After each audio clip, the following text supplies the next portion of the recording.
ایک بچہ آ گیا، یتیم بچہ، اس نے آ کے عرض کی حضور 3 گھر میں افراد ہیں، میں، میری بہن اور میری بیوہ ماں، والد حضور چلے گئے اور آج نا 3 دن ہو گئے روٹی کوئی نہیں کھائی۔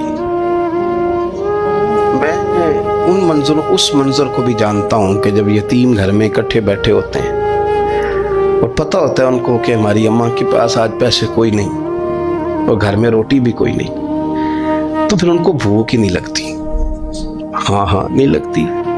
اماں پوچھتی ہے پتر روٹی کھانی ہے؟ نہیں میں تو سویرے جو کھایا تھا وہ ہضم ہی نہیں ہوا، اماں جی شاہی کوئی نہیں۔ یہ پردے اس طرح کر کے بچائے جاتے ہیں، ایک دوسرے کو تسلیاں دینا، ایک دوسرے سے پیار کا بڑھ جانا، ایک دوسرے کے لیے جذبات اور طرح کے بن جانا، حکمت الہی کے تقاضے ہوتے۔ یا رسول اللہ صلی اللہ تعالی علیہ وسلم، بیوہ ماں ہے، یتیم بہن ہے، 3 دن سے کھایا کچھ نہیں، قربان جائیں وہ گھر جہاں سے کائنات کھاتی ہے ساری۔ حضور نے فرمایا بلال جا کے ساری ازواج مطہرات سے پوچھ گھر میں کیا ہے۔ حضرت بلال کہتے ہیں میں سارے گھاری پوچھ آیا، ٹٹول آیا، ٹوٹل 21 کھجوریں نکلی۔ یہ 2 جہاں کے شاہ ہیں اور پاس کچھ رکھتے نہیں، 2 جہاں کی نعمتیں ہیں، ان کے خالی ہاتھ میں حضور کے سارے گھر کو میں ڈھونڈ 21 کھجوریں نکلی تو لا کے میں نے پیش کر دی، تو حضور نے ڈائریکٹ اس کو نہیں دی، نبی پاک نے اپنے ہاتھ پہ رکھ لی اور کہتے ہیں پھر حضور نے نا اپنا منہ مبارک قریب کیا کھجوروں کی۔ صحابہ خود فرماتے ہیں کہ یہ جو حضور نے منہ مبارک قریب کیا ہے نا تو نبی پاک برکت کی دعا کر رہے تھے، 21 کھجوروں پہ برکت کی دعا ہوئی۔ حضور نے اس بچے کو بلایا، تھپکی دی، فرمایا لے جا 7 تیری بہن کی۔ انہیں معمولی نہ سمجھنا ہو تو حضرت بلال کہتے ہیں حضور 3 بھی دے دینا کبھی تو 30 سال ختم ہی نہیں ہوتی، 30 سال گزر جاتے ہیں، نکالتے رہو کھاتے رہو، ختم ہی نہیں ہوتی۔ حضور نے فرمایا 7 تیری بہن کی، 7 تیری والدہ کی، اور 7 حضور نے اور بھی تلقین فرمائی، فرمایا ایک سویرے کھایا کرنا، ایک شام کو کھایا کرنا، لے جا۔ حضرت سیدنا بلال حبشی کہتے ہیں رضی اللہ تعالیٰ عنہ کہ بچہ لے کے جب باہر نکلا تو حضرت سیدنا معاذ ابن جبل دوڑ کے گئے اور جا کے بچے کے سر پہ شفقت سے ہاتھ پھیرا، کہا فکر نہ کرنا، رب کریم تجھے بہترین سرپرست عطا کرے گا، پتر پریشان نہ ہونا، اللہ تیری مدد کرے گا، صرف حوصلہ دیا، سر پہ دست شفقت پھیرا، بچہ چلا گیا۔ تو حضور نے فرمایا معاذ ادھر آؤ نا ذرا۔ یا رسول اللہ حکم ہو۔ فرمایا کس چیز نے تمہیں اٹھایا بچے کے سر پہ ہاتھ رکھنے کے لیے؟ کس نے تمہیں کہا؟ کس چیز نے تمہیں اٹھایا جو تم بچے تک پہنچ گئے؟ عرض کی یا رسول اللہ وہ جو میرے دل میں اللہ نے یتیم کے لیے رحمت رکھی ہے نا، اس نے مجھے اٹھایا تھا، اور میں نے جا کے اس کے سر پہ دست شفقت پھیرا۔ تو حضور فرمانے لگے سن پھر، جو کسی یتیم کے سر پہ خالی ہاتھ بھی پھیر دے، جتنے بال اس کے ہاتھ کے نیچے آئیں گے نا، رب اتنی خطائیں معاف کرے گا، اتنی نیکیاں دے گا، اتنی درجے اس کو بلند کر دے گا۔ خالی دست شفقت ہی پھیر دے، دینا دلانا تو بعد کی بات ہے، اس کا خیال رکھنا تو۔ یہ جو ہمارے مدارس ہیں نا، ان میں اکثر بچے غریب ہوتے ہیں، لیکن کچھ بچے تگڑے گھروں کے بھی ہوتے ہیں، مالدار گھروں کے بھی ہوتے ہیں۔ اس میں اگر کوئی ایسا بچہ آ بھی جاتا ہے نا جو یتیم ہے، کمزور ہے، تو اپنے آپ کو محسوس نہیں کرتا کمزور، کیونکہ وہ یہ نہیں سمجھتا کہ میں یتیم خانے میں آیا ہوں۔ اس کے ذہن میں مائنڈ سیٹ یہ ہوتا ہے کہ میں مدرسے میں آیا ہوں اور میں پڑھنے کے لیے آیا ہوں، اور چونکہ وہ کچھ وزادار بچے، مالدار بچوں کے ساتھ وقت گزارتا ہے، اسی دسترخوان پہ بیٹھ کے کھاتا ہے، اسی کلاس میں سب کے ساتھ بیٹھ کے پڑھتا ہے، تو اس کی عزت نفس مجروح ہونے کی بجائے طاقت پکڑتی ہے۔ وہ برابری کی سطح پہ جب آتا ہے تو اسے محسوس ہوتا ہے کہ مجھے عزت دی جا رہی۔ اس لیے مدارس اسلامیہ میری نظر سب سے مضبوط جگہ ہیں جہاں مساکین کی، یتیموں کی، غریبوں کی صحیح معنوں میں کفالت بھی ہوتی ہے، تعلیم بھی ہوتی ہے، عزت بھی ہوتی ہے، تربیت بھی ہوتی ہے۔ میرے رسول کریم علیہ السلام بڑے انہماک کے ساتھ، بڑے توجہ کے ساتھ۔ اچھا ایک کام اور ہوتا ہے ہمارے ہاں، وہ کیا ہے؟ اگر کوئی یتیم مال چھوڑ گیا نا اس کا باپ، تو پھر تو بارے نہیں آ رہے ہیں اس کے، پھر تو اللہ خیر کرے کہ بہت سارے مل جائیں گے کفالت کرنے والے، بہت سارے ملیں گے دھیان رکھنے والے، بڑے سارے ملیں گے توجہ دینے والے۔ قرآن مجید نے فرما دیا ہے کہ جو یتیم کا مال کھاتا ہے وہ سمجھ لے کہ میں مال نہیں کھا رہا، میں آگ کھا رہا ہوں، آگ کھا رہا ہوں، آگ۔ سورہ نساء دیکھیے